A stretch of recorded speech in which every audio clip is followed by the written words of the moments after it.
This is going to be kind of like a 1001 challenge video, but not. Hey, I'm Amy and welcome back. I know most people did their reviews of the original Halloween before the new Halloween movie came out, but I wanted to be a little different, and the 40th anniversary for the original Halloween is tomorrow, October 27th, so I wanted to do something a little special for that, so I'm doing my review for it now. This is going to be a little bit like the 1001 movie challenge. I'm going to break it down a little bit, do a little bit of history, not as much as I would for a 1001 challenge, but I have already checked this movie off the list, so I won't be checking anything off or doing anything like that. I'm going to do a little bit of review, but it's a little bit more organized than most of my movie reviews, and I don't usually do any of these throwback reviews unless they're on the 1001 list, and I haven't checked them off. So this will be a little bit new, a little bit different.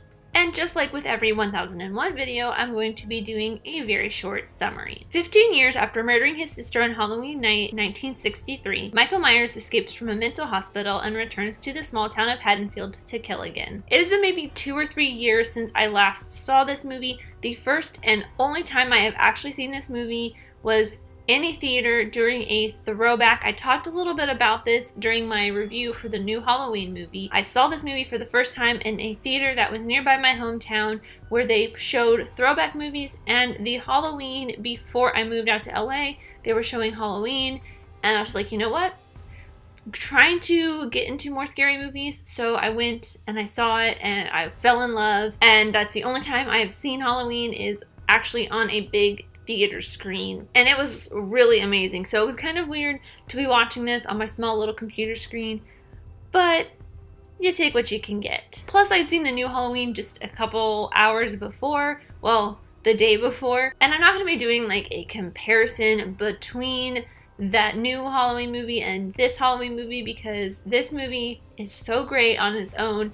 The new one is just a really great follow-up to this Halloween. This is probably one of my top 5 favorite horror movies of all time. John Carpenter did such an amazing job with his directing and his co-writing and his score. His score is so iconic in this.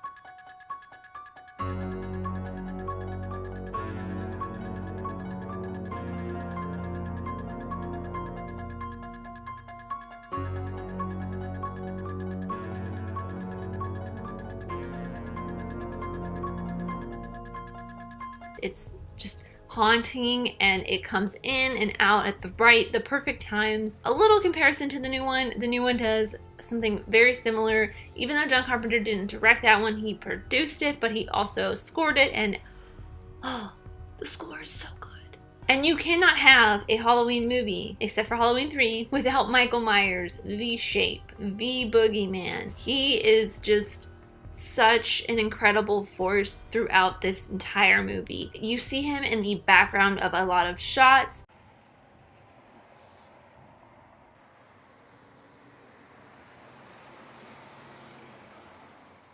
The way that John Carpenter incorporates him into the scene, it's just very slowly lurking back there, slowly walking towards the camera, slowly walking towards his victims. He's just lurking in the background, ready to pounce. And things like this, hiding him in the background or very slowly stalking his prey, I say that loosely, stalking his victims, makes Michael probably the scariest of all the horror movie slashers. He's so slow, and the way that John Carpenter builds the score around him also just makes it even more tense.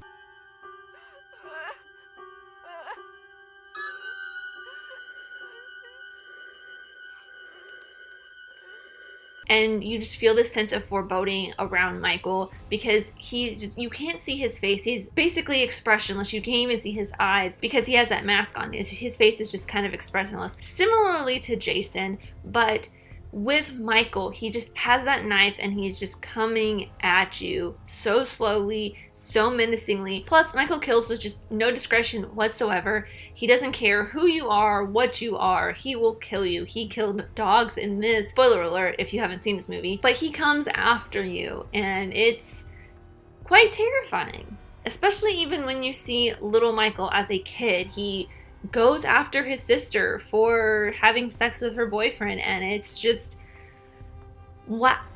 oh, he's insane. And I mean, he breaks out of a mental hospital to come back to Haddonfield and attack more people. And I know in the second one they say that Laurie is his sister, but they retracted that in this second, or in this new Halloween movie. Oh, that's why a lot of people say he went after Laurie, but I think the reason he went after Laurie is because she was really the first person that he saw. He immediately latched onto her, he started following her, and once he started following her, he saw that her friends were a little bit more promiscuous than her, and he kind of had that same rush of feelings. Not that Michael Myers really feels anything. He had that same instinct that he had when he killed his sister 15 years ago. So it's not like he was really stalking her for any particular reason other than that she was just the first victim that he saw.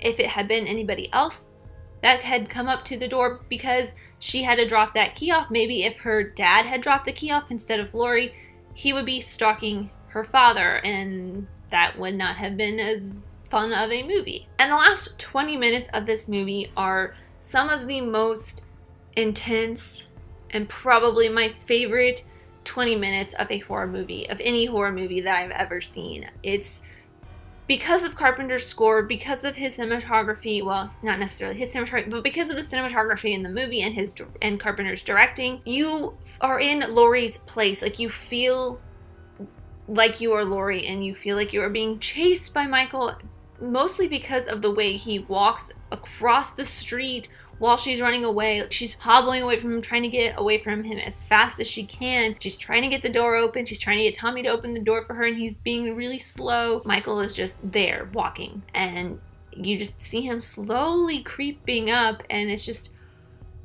she needs to get in. And no matter how many times I see this, I'm pretty sure I will feel that same feeling every single time. It's just, I just want her to get in a little bit faster. And even through the helplessness that you feel with Laurie, you can also feel her strength and ingenuity kick in as a very strong final girl. She is probably one of the strongest final girls, I feel. Actually, you know what? I take that back. I may do a video next year talking a little bit more about final girls. So let's just shelve that for a second. But I do feel like Laurie is such a iconic and strong final girl. The entire time you see her fighting Michael, trying to get the kids that she's babysitting, that she's protecting from him. Get upstairs. What is it? Go upstairs, get Lindsay, lock the bedroom door. Do as I say! Hurry! Everything. She falls down some stairs and still gets up and goes back against Michael, which kind of, in a way, mirrors Michael a little bit, because with most slasher killers, they will just get right back up. They are basically indestructible. Like, there are scenes where Laurie gets knocked down, like when she falls over the balcony banister and falls a whole story down, and she gets back up and she is ready to fight Michael again. She hurts herself, she gets scraped up, but she gets right back up and she is right back at it. Just like Michael is every time that he gets hurt, when he gets stabbed in the neck with a knitting needle, and every other time that Laurie hurts him. Every time she thinks he's dead, he still gets back up. There's nothing to be scared of. Are you sure? How? I killed him. You can't kill the boogeyman.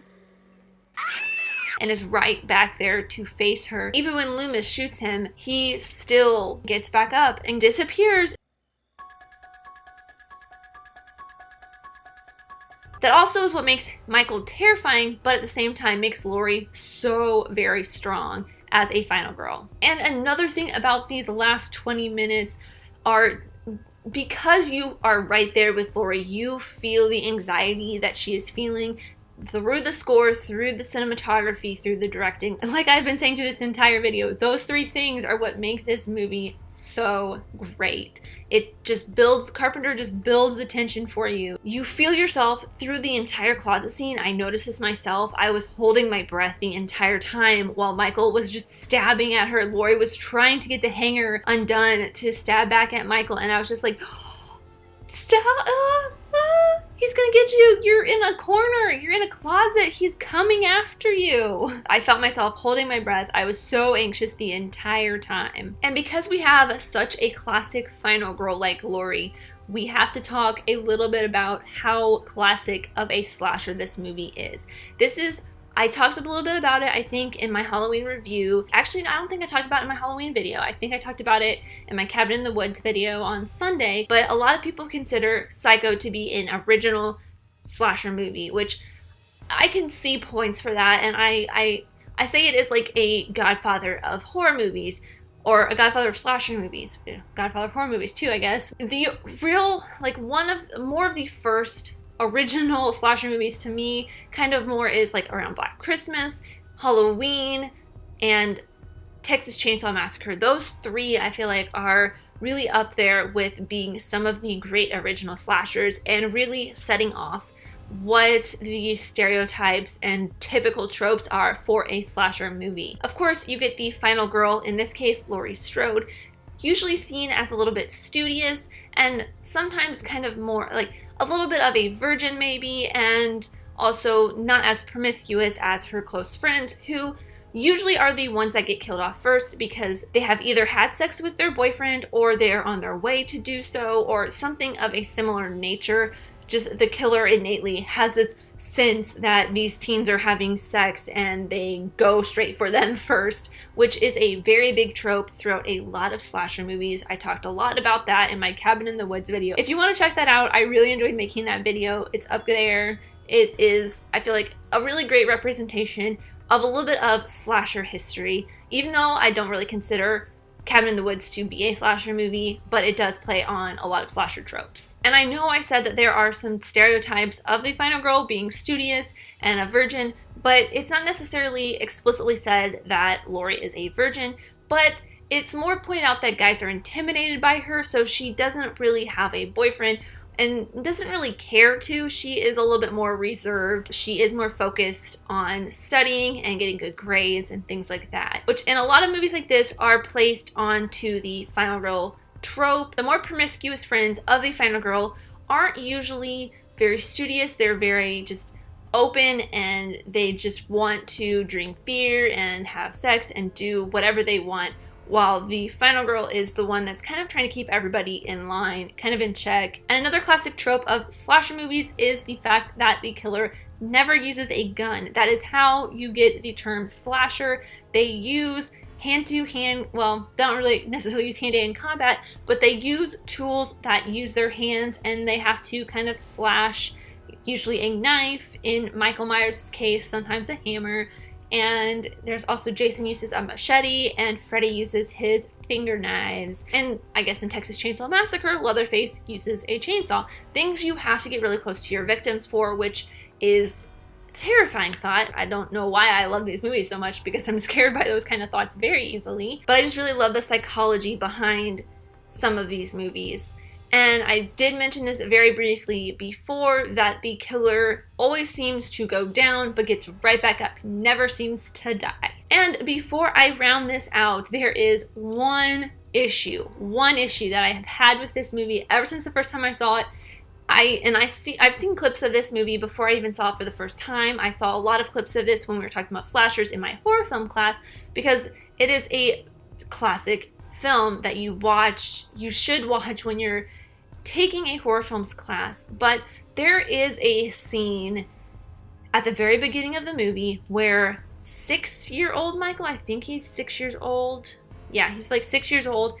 When he kills his sister, I'm not going to show any of it because there is some nudity in it and I don't want to get flagged, but I'll show the parts that I can. To me, there's the only issue I have with this scene, and it's not because it's a horribly shot scene, it is an amazingly shot scene, is the fact that this little 6-year-old boy, like maybe 3 feet tall, the entire time he has this mask on, from the time he puts it on, through the entire Steadicam shot until you see the mask being taken off of him after it comes out of the first person point of view, he's like the height of a fully grown man. I don't know, for some reason it's always bothered me that the doorknobs are at waist height, light switches are like where they would normally be for someone who is a full-grown adult person. I mean, I love the shot. It is amazing. It is beautiful. It's just always bothered me that they make 6-year-old Michael Myers 5 feet tall, 6 feet tall. Again, I'm not going to fault this movie, this amazing movie, for that one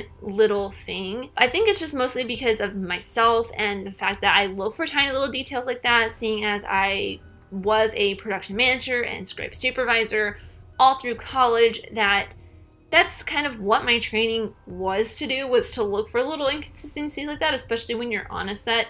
So I'm not going to fault this movie for that one little thing, because other than that, I absolutely adore this movie. It is so great. Top 5 favorite horror movies of all time. That is where I'm going to leave this. I have talked for so long about this movie. I absolutely love this movie. But let me know in the comments down below what your favorite horror movie is. Is it Halloween? Is it the new Halloween? Just let me know in the comments down below, because I would love to know. But thank you guys so much for watching. I really truly do appreciate every single one of you. Let me know who you are in the comments down below, and let's be friends. If you enjoyed this, leave a like and subscribe if you're new, because I love talking all things movies, TV shows, filmmaking, film history, all that fun stuff, and I'll see you next time. Bye!